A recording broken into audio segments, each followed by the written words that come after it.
كني تفرد أمتي يبرق يسني أمزان كوانا كنا ورابي نان حقنا نجت فيديو برتي واي شنكرتا جوجل رتي جل كباميتي جدو لابتي وصول متى جوجل تي وري ناسو يسلفين الرديبو فرد يتشخنا وصول متى جوجل تي وري ناسو نينغا فده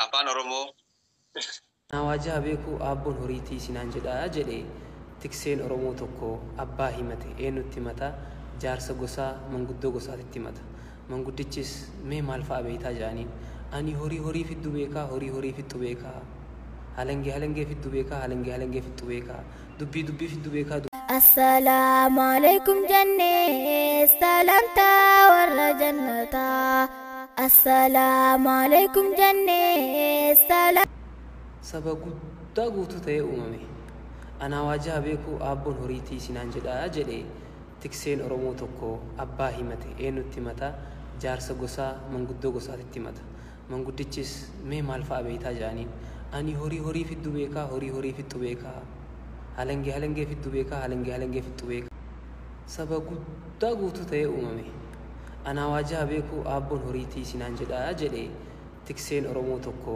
abbaa himate eenyutti mata jaarsa gosaa manguddoo gosaatitti mata manguddichis mee maal fa'a beeytaa jedhaniin ani horii fiddu beekaa horii fixxu beekaa halangee fiddu beekaa halangee fixxu beekaa dubbii fiddu beekaa dubbii fixxu beekaa jedheen mee maal fa'a nu ibsi jedhaniin inni illee explanation dynamic ta'e kenneef horii fiddu horii dayfi namaa keessa hin jirre horii fixxu immoo horii hayxi namaa dayfi namaa keessa jirtu halangee fiddu murtii dabaati halangee fixxu mootu murtii haqaati dubbii fiddu heera fi seera kallattii malee tumamee lallabamee dubbii fixxu mootu heera fi seera kallattiin tumamee lallabamee jedheen hayyaa ka tiiseen oromoo haganaa kun maal hayyaa oromoon sheekota maali muftiidha ka muftii oliitu ta'uu danda'a ta'ellee qeesiiwwanii hoo paappaasiidha paatriyaarkiidha waan sanii olii ka fiixee gubbaa jiru sanis ta'uu danda'a maaliif rabbitu kenneef hayyoomarraa dhalanne hayyuurraa dhalanne so nummee keessatti ofaa ilaallu tiiseen oromoo hagana yoo beeyte kun sadarkaa inni irra jiru so inumaa oromoo taanee dhalatu keenya kana tola rabbiin nu oole keessaa tokko jedheetiniin yaadaanii oromoon haqa namaan barbaadu. Dhaggeeffattoota keenya sagantaan kun sagantaa tamsaasa kallattii fuulduratti egeree keenya irratti keessaa eegama sooshaal miidiyaa akkasuma dudduubee saba guddaa saba oromoo irratti fuulleeffachuudhaan ustaazni keenya gara sooshaal miidiyaatiin olaantummaa yeroo hedduu mul'isaa kan turan barnoota kallattiidhaan amantaa irratti akkasuma immoo dawaalee adda addaa irratti kan barsiisaa turan tola ooltummaadhaan jechaadha.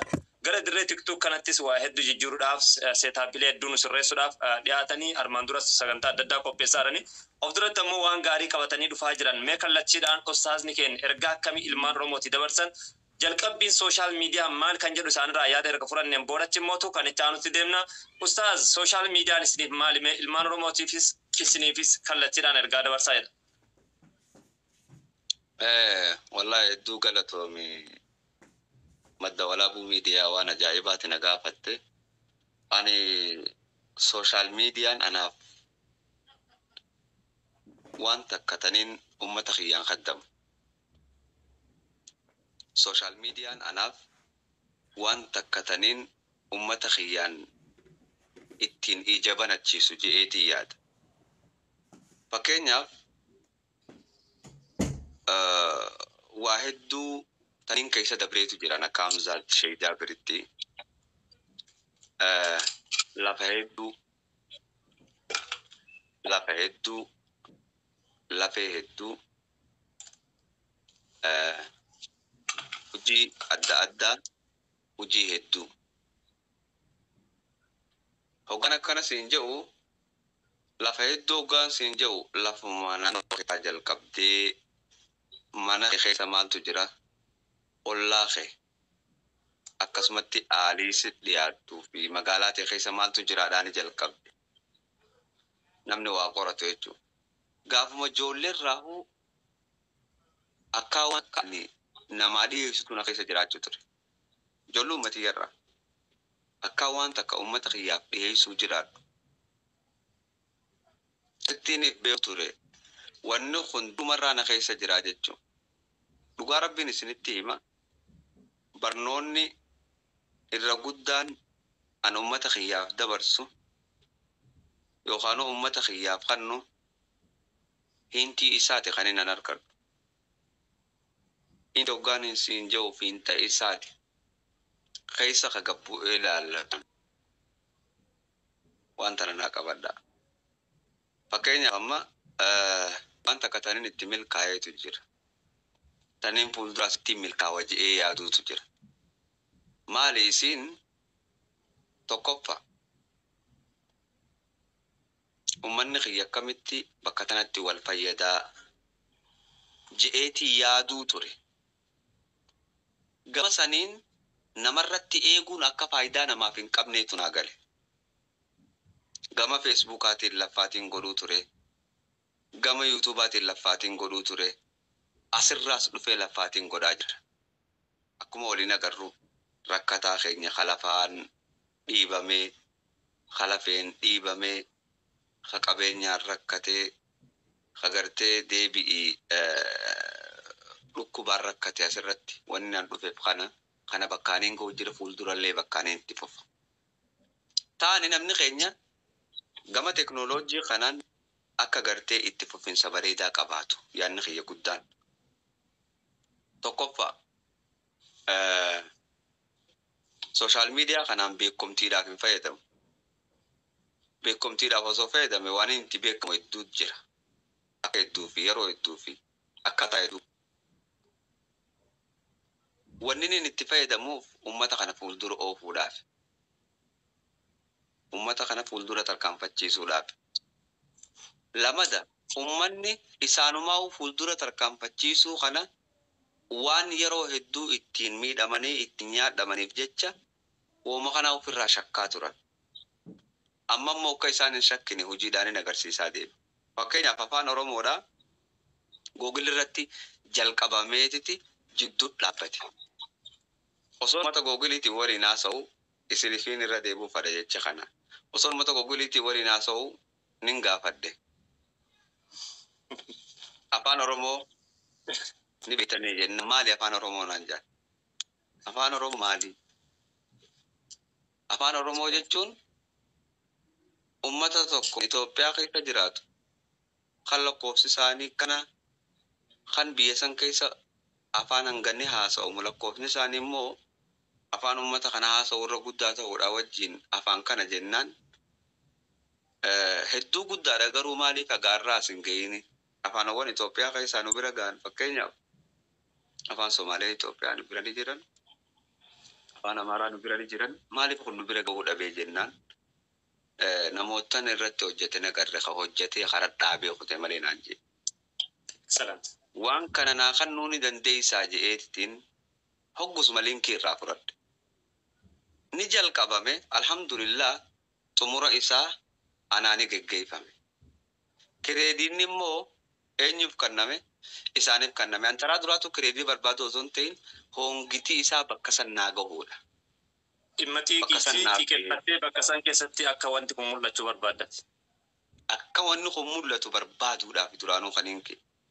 Yoon kireeditaaf lafaa ka'e akka haareetti jalqabuun qaba ture sila akkaan itti kireedita argadhu. Bakka san irraa fuudhee alhamdulillah bakka barbaachisaa saniin gahee hoggaan jalaa hafu ummanni ni gammade ani guyyaa san kophaa taayitiin gammade maaliif jennaan waan hin godhaa tureef warroowwan gartee waliin irratti hojjetan hedduu jira isaanillee galatoonfachuun fadhaasumaani haga gartee Master Hassanaa galatoomuu booti qishoo rabbii bakka wanni hundi tartiibaan taatii itti wanni hin je'inii jedhu takkatti itti oofuu ture jechuudha. San qofaa miti waan kana dalaguu irratti ilaalu buutii yaan itti kafale dhugaan isinii. Mee ustaas soo gara sittiin darbiin duratti silaayyuu itti dadhabdanii jirtanii waan kana afaanota jiran afaanota lamatti ture afaan Tigree jira afaan Amaaraa jira Somaaleen jira. Afaan Oromoon jiru siniin nyagnaa jaansan dhageessanii waan kana linkii fudhattanii ittiinis milkooftanii jirtan. Booda ammoo beekamtii kan isin argate nama biraati.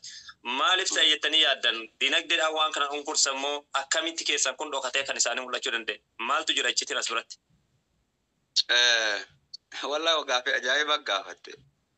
ummanni waan hojjetu kana jalqabee hin dhaabu karaan gahaa waan barbaachisaa godhamuu qabu hunda irra kafalee keenya ni fadha godhuu ummanni keenya akka afaan isaanii guddatan godhuu ni fadhan garuu ammoo hamilee waan ja'amu takkaatu jira nama keenya hamilee dafee hamilee cabuu dafee gartee harka kannu namni dafee harka kannuun qabu qabeenyaanis taatu yoo arra waan kana goona jee lafaa kee namni keenya waan kana godhuu irratti laphaatii fi waa hunda irra kafaluu danda'u qabu financially gartee dadhabbii waa hunda irra kafalee godhuu danda'u qabu an warri gartee amma dura jalqabee dhaabe sanilleeni haqa qaba maaliif jennaan financially dhaan namni isaan bira jiru hin jiru jalqaban dhaaban waan isaan dhaabaniif anniin hubadha kaamsaatitti